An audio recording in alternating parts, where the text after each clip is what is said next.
Oh, may buntag sa tanan mga kalito no. So ulan kaayo. So kay ulan man taod-taod at tamulakaw hulato na to nga mundang ang ulan oh. Grabe. Sayo pa sa buntag ulan. Pero hulato na nato ni mundang ra ni sa katamulakaw no.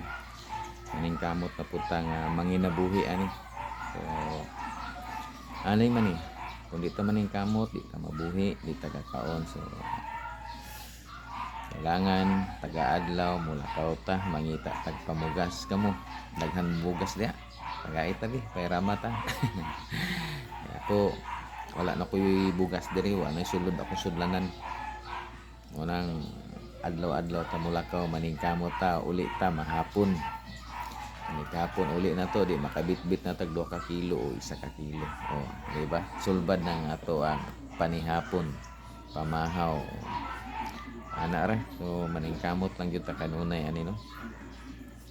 So pasensya na mo kaayong medyo ang ato ang time ani wara gamay na lang kay ngano maningkamot man ta nga mabuhi.